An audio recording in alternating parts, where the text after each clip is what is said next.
গার্মেন্টসের ঝুট কাপড় থেকে তৈরি হচ্ছে জ্যাকেট। এই জ্যাকেট যাচ্ছে ইন্ডিয়া, নেপাল, ভুটান, দক্ষিণ আফ্রিকা পর্যন্ত। এই মালগুলো সাধারণত আমরা গার্মেন্টসের এক্সপোর্ট কোয়ালিটি করার পরে যে কাপড়গুলো বাসে সেই কাপড়গুলো সাধারণত কম দামে কিনে আনে আমরা লোকালে এগুলো বানাই, এগুলো সাপ্লাই করি। এখান থেকে মনে করেন বিভিন্ন জায়গার লোকজন মালটা নিয়ে যায়, নেপাল, ভুটান, ইন্ডিয়া, মানে অনেক অনেক দেশে আর কি যায় আমাদের। যেমন সাউথ আফ্রিকা, অস্ট্রেলিয়া, ওগুলা পাম মাল বলে ওটা, ঠিক আছে, ওটা অর্ডার দিয়ে বানায় নিয়ে যায়, ওটা মূলত 2000-এর মধ্যে খরচ করে। শীত শুরু হওয়ার কিছু আগেই কর্মমুখর হয়ে ওঠে জ্যাকেট কারখানাগুলো। গোটা সৈয়দপুরে অন্তত 5 শতাধিক জ্যাকেট কারখানা আছে, যেগুলো এখন দিনরাত মেশিনের শব্দে মুখর থাকে। একদিনে মনে করেন যে 12টা, 10টা, 15টা যেরকম অর্ডার দিবে ওরকমই বানা হবে। সকাল 9টা থেকে শুরু করে রাত 12টা পর্যন্ত কাজ করি। আমাদের এখানে একটা জ্যাকেট একজনেই তৈরি করে, গার্মেন্টস সিস্টেম না তো। একটা জ্যাকেট যদি ধরবেন না হলেও 2-2.5 ঘন্টা লাগবে।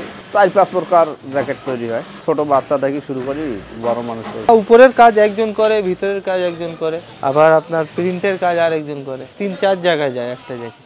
একটা কারিগর যারা সেলাই করে এরা মনে করেন যে 10 থেকে 15টা নামায়। এবছর প্রায় 10 কোটি টাকার জ্যাকেট ও শীতবস্ত্র রপ্তানি হবে বলে ধারণা এখানকার ব্যবসায়ীদের। সৈয়দপুর প্লাজা শহরের মুন্সিপাড়া, কয়ানিজপাড়া, নয়াটোলা, হাতিখানা, মিস্ত্রিপাড়া, নতুন বাবুপাড়া, পুরনো বাবুপাড়া, গোলাহাট, রাবেয়া মোড়, ঘোড়াঘাট, বাঁশখালী ও নিয়ামতপুর সহ বিহারীদের একটি বড় অংশের ঘরে ঘরে এসব ক্ষুদ্র পোশাক কারখানা গড়ে উঠেছে। কারখানা মূলত সৈয়দপুরে অনেক আছে, ছোট বড় মিলায় 150-200 কারখানা আছে। সৈয়দপুরে মানে ব্যবসায়িক শহর, বেঙ্গলি নন বেঙ্গলি মিলে থাকে।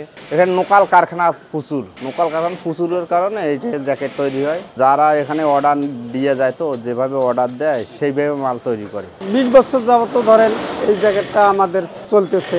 মনে করেন এক সপ্তাহ আমাদের একটা মডেল চললো, পরের সপ্তাহ ওই মডেলটা আমাদের শেষ হয়ে যায়, পরের বার আবার আমরা নতুন নতুন মডেল বাইর করিয়া প্যাটার্ন কাটিয়ে তারপরে আমরা মালটা করি। জ্যাকেট সহ শীতের নানা পোশাক তৈরির কাঁচামাল ঝুট কাপড় থেকে সংগ্রহ করা হয় ঢাকা, চট্টগ্রাম ও নারায়ণগঞ্জের বড় বড় গার্মেন্টস থেকে। তৈরি জ্যাকেট শুধু প্রতিবেশী দেশে নয়, দেশের বাজারেও তৈরি হয়েছে বিপুল চাহিদা।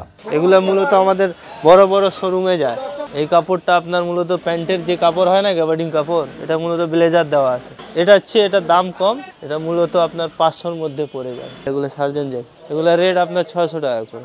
এটা সুবিধা, বাতাস ঢুকবে না, ভিতরে আপনার মখমল শেরফা দেওয়া আছে, পড়তে আরাম পাবে। কাপড়টা চায়নার কাপড়, চেন আছে, হুডি আছে, হুডিতে আবার চেন আছে, আপনি চাইলে খুলে দিতে পারবেন। মূলত বাইকারদের জন্য ভালো, ওয়াটার প্রুফ, ওয়েদার প্রুফ দুইটাই। আমাদের সৈয়দপুরের জ্যাকেট বেশিরভাগ গ্রাম অঞ্চল গিলাদি রবে, যেমন দিনাজপুর, ঠাকুরগাঁ, পঞ্চগড়, ডোমারডিমিল্লা, লালমনি, কুড়িগ্রাম, খুলনা। আমাদের এখানে 1000 টাকা থেকে শুরু করিয়া 400 টাকা পর্যন্ত আছে পাইকারি রেট। আমরা এই সৈয়দপুরেই তৈরি করি, আর সৈয়দপুরে সাধারণত উত্তরবঙ্গের সম্পূর্ণ মানুষ, সব ডিস্ট্রিক্টের মানুষ এখানে আসে এই জিনিসগুলো নিয়ে যায়। কাপড় আপনার সাধারণত 4-5 প্রকারের লাগে। উপরে মনে করেন যে এক ধরনের কাপড় থাকে, ভিতরে আরেক ধরনের থাকে, 3 ধরনের কাপড় সাধারণত আমরা দিয়ে থাকি আর কি। একজন শ্রমিক দিনে 3 থেকে 10টি জ্যাকেট তৈরি করেন। দেশের পাইকারি ব্যবসায়ীদের কাছে প্রতিটি জ্যাকেট 300 থেকে 2000 টাকা দামে বিক্রি করা হচ্ছে। যা তৈরি হইতেছে প্রতিদিনই সেল হইতেছে। ঈদের সময় তো কাজ অনেক থাকে, বাদ বাকি সময় তো শার্ট প্যান্ট এগুলো চলে। জেন্টস, লেডিস যা আছে সব ধরনের জ্যাকেটে বানিয়ে আমরা। সাধারণত মেটেরিয়ালসের উপর এখন কোন বছরে কত দাম থাকবে সে তার উপর ডিপেন্ড করেই কিন্তু মহাজনরা তৈরি করে 20-50 টাকা লাভ ধরে, 100 টাকা লাভ ধরে ছাড়ে দেয়। জ্যাকেটের সাধারণত ওয়াটারপ্রুফ কাপড়, যেটাতে পানিতে ভিজবে না, শীত থেকে রক্ষা করবে, আর একটা হচ্ছে ভিতরে গরম তৈরি করবে। শীতের জন্য সেহেতু আপনার ওই জিনিসটাকে একটু মোটা করার জন্য ভিতরে আরেক ধরনের আস্তরণ দেওয়া হয়। কাপড়ের মান ভালো আছে, কিন্তু এগুলা গার্মেন্টসের টুকুরা হয়ে আসে, তো সেই জন্য একটু কম রেটে কিনে হয়, কম রেটে বিক্রিও হয়। এটা বলা হয় শেরপা, এটা প্রচুর গরম অবশ্য। আর এটা আমাদের বর্তমান বলতেছে কুয়াশা কাপড়টার নাম, এইটাই বেশি চলতেছে সৈয়দপুরে বর্তমান। এটা পাইকারি মানে কেউ 1000 টাকা বেচছে, কেউ 900 টাকা বেচতেছে।